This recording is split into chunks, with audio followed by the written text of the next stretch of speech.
Welcome back to other video guys. इस video में आप लोगों को बताने वाला हूँ इस सिरप के बारे में। यह है प्रोस्पेन सिरप, यह है ब्रांड नेम प्रोस्पेन और इसमें रहते हैं ड्राइड आईवी लीव एक्सट्रैक्ट।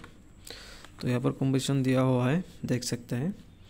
इस 100 ml solution contents ivy leaf dry extract 0.7 ग्राम।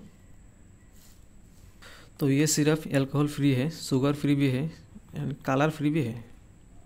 ये एक यूएसबी का प्रोडक्ट है, देख सकते हैं ब्रांडिंग यूएसबी और है।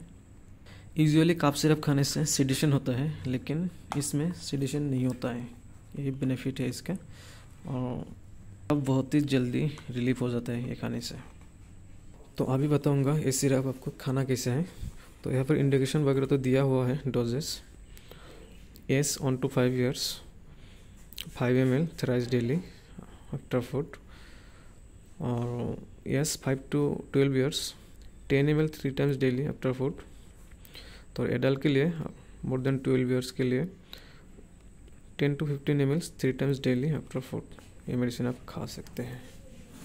ये सिरप आप काफ होने से भी खा सकते हैं, ब्रोंकाइटिस में भी खा सकते हैं और सोर थ्रोट में भी खा सकते हैं। बहुत ही अच्छा काम करते हैं ये मेडिसिन।